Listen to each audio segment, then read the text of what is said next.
चीज बताएंगे तब उनमें यानी कि संधारित्रों का संयोजन दो प्रकार से करते हैं, श्रेणी क्रम संयोजन और समांतर क्रम संयोजन। अब हम देख रहे हैं पहले श्रेणी क्रम संयोजन। ठीक है, माना कि C1, C2, C3, C4 dash dash Cn संधारित्र श्रेणी क्रम में संयोजित हैं एवं इस संयोजन की तुल्य धारिता CS हो तो फॉर्मूला क्या आएगा हमारे पास में 1/CS is equal to 1/C1 plus 1/C2 plus 1/C3 plus 1/C4 plus dash dash plus 1/Cn। ये 4 है। ठीक है, इस प्रकार से। अब मुझे एक बात बताएं कि जब हम संधारित्रों का श्रेणीक्रम संयोजन करते हैं तो श्रेणीक्रम संयोजन में आवेश समान रहता है या विभवांतर क्या रहता है? समान। आवेश समान रहता है। ठीक है, तो आप देखें श्रेणीक्रम संयोजन में प्रत्येक लिख दें, संयोजन में प्रत्येक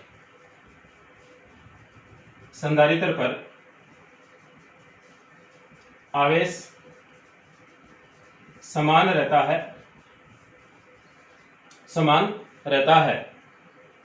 अतः संयोजन की तुल्य धारिता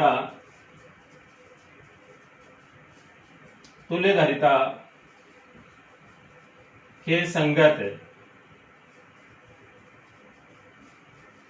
संधारित्र में संचित ऊर्जा। ठीक है, संचित ऊर्जा अभी आपने जो फॉर्मूले पढ़े थे ऊर्जा के, वो वाले ऊर्जा के फॉर्मूले लिख दीजिए। U is equal to 1/2 Q square upon C, 1/2 Q square upon C। ठीक है, क्यों? क्योंकि ये वाला फॉर्मूला हमें क्यों काम में लेना है? क्योंकि हमें संधारित्र की धारिता है वो तो चाहिए।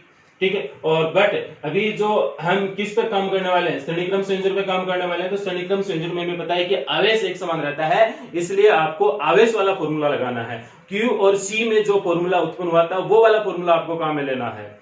ठीक है, तो आपके पास में Q और C ये वाला फॉर्मूला आ गया। अब इसका जो मान है संयोजन के पश्चात जो तुल्य धारिता आई थी वो तुल्य धारिता कितनी है हमारे पास में? CS है। संयोजन की तुल्य धारिता कितनी मान रखी है आपने? CS मान रखी है। ठीक है, अतः इसको हम इस प्रकार से भी लिख सकते हैं कि U इज इक्वल टू 1/2 और Q को ऐसे इसमें मिक्स कर दूंगा Q स्क्वायर, और यहां पर क्या बच गया 1/CS। ठीक है, तो 1/CS का मान ये रहा हमारे पास में। ठीक है, इसको इक्वेशन 1 डाल दीजिए, इसको इक्वेशन 2। तो समीकरण 1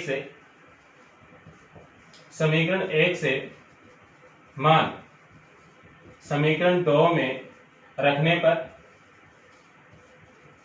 ठीक है, मान रख दीजिए इसमें, तो क्या हो गया? U is equal to Q square upon 2, ये रहा Q स्क्वायर अपॉन 2, 1/CS का मान ये रहा। तो 1/C1 plus 1/C2 plus 1/C3 plus 1/C4 plus dash dash plus 1/Cn। ठीक है, इसको अंदर मल्टीप्लाई कीजिए तो U इज इक्वल टू क्या हो गया?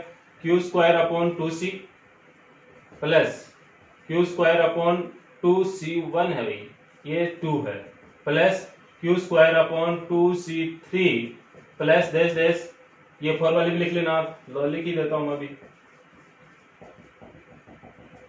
Plus Q square upon 2Cn।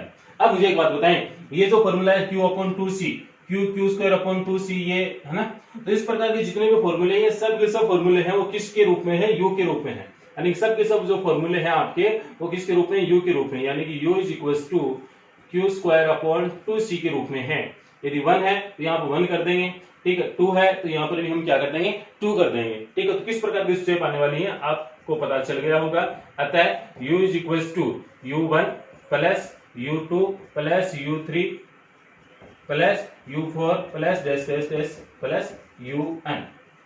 यानी कि संयोजन में संचित जो कुल ऊर्जा होगी वो क्या होगी, इस लाइन में देखकर बोले वो क्या होगी कि प्रत्येक संधारित्र में संचित ऊर्जा के योगफल के बराबर होगी। यानी पहले संधारित्र में इतनी ऊर्जा, दूसरे में, तीसरे में, चौथे में, पांचवें में, यानी इन सब का यदि हम योगफल करते हैं तो संयोजन की तुल्य धारिता आ जाएगी। कौन से क्रम के लिए? श्रेणी क्रम संयोजन के लिए। अब देखते हैं हम नेक्स्ट समांतर क्रम संयोजन में संचित ऊर्जा। समांतर क्रम संयोजन, यदि वही लिखना है दोबारा फिर से, यदि संयोजन में C1, C2, C3, C4 dash dash Cn धारिता के संधारित्र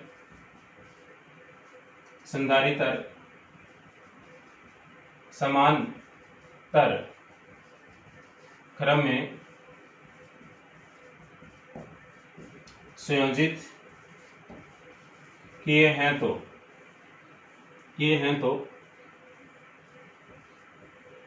उनकी तुल्य धारिता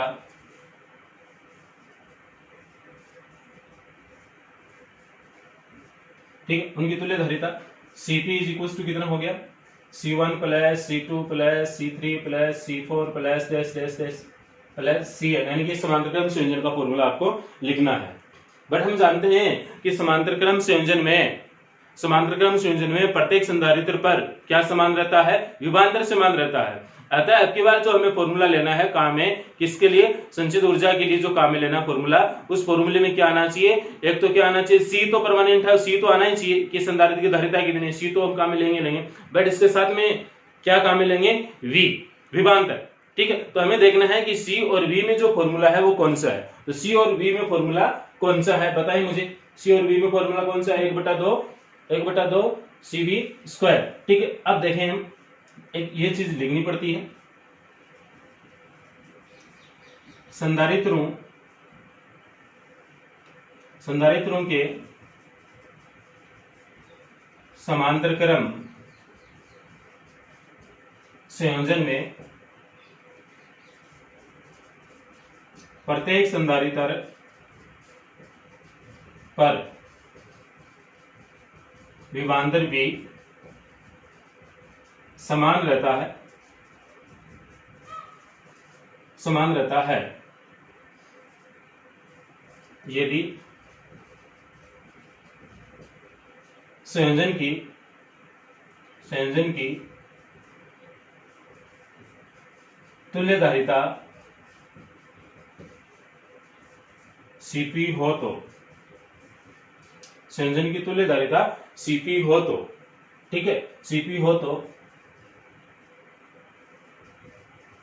संयोजन की संचित ऊर्जा, ठीक है, संचित ऊर्जा यानी U का फॉर्मूला क्या आएगा आपके पास में, U is equal to 1/2 CV square. ठीक है, तो आपके पास संयोजन की तुल्य धारिता कितनी है, Cp है, तो C को हम क्या लिख देंगे, Cp। ठीक है, अब आपको इक्वेशन 1 से इक्वेशन 2 में Cp का मान रखना है।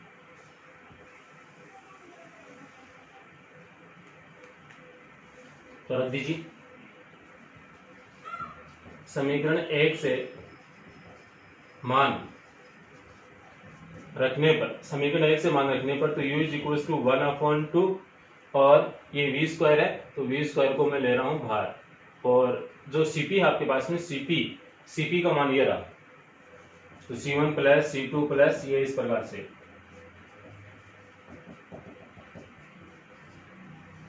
अंदर मल्टीप्लाई कर दीजिए, तो U is equal to 1/2 C1 V square plus 1/2 C2 V square plus 1/2 C2 3 square plus dash dash plus 1/2 Cn और V स्क्वायर। ठीक है, अब यहां पर भी आपको देखना है कि ये वाला जो फॉर्मूला है वो किसका है फॉर्मूला, किसका है, संचित ऊर्जा का, यानी कि U का फॉर्मूला है। ठीक है, तो U का फॉर्मूला है तो आप U के रूप में लिख दीजिए इसको। यानी कि u इज इक्वल टू हमारे पास में यह था 1/cv²। ठीक है, तो यहाँ पर 1 है तो यहाँ पर 1 लिख देंगे, 2 है तो ये भी किसका हो जाएगा, 2 का हो जाएगा। तो u इज इक्वल टू ये क्या u है, ये भी क्या u सब u है, लेकिन यहाँ 1 है तो u1 plus u2 plus u3 plus dash dash plus un। तो ये समांतर क्रम संयोजन में संचित ऊर्जा है। मुझे एक चीज बताएं, क्या श्रेणी क्रम संयोजन और समांतर क्रम संयोजन में संयोजन की जो संचित ऊर्जा है, संधारित्रों की संयोजन की जो संचित ऊर्जा है, क्या इसका फॉर्मूला सेम है? तो इसका आंसर है यस, सेम है। ठीक है, तो इससे कोई फर्क नहीं पड़ता कि संधारित्र को हम श्रेणी क्रम में जोड़े या समांतर क्रम में जोड़े। ठीक है, क्यों? क्योंकि दोनों के फॉर्मूले क्या आ रहे हैं, सेम आ रहे हैं।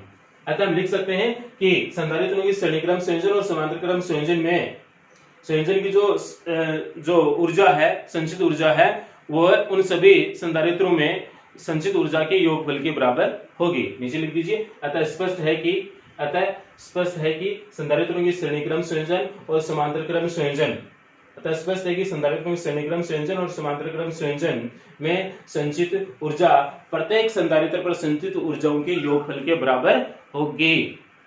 ठीक है, बस इतना ही। Thank you.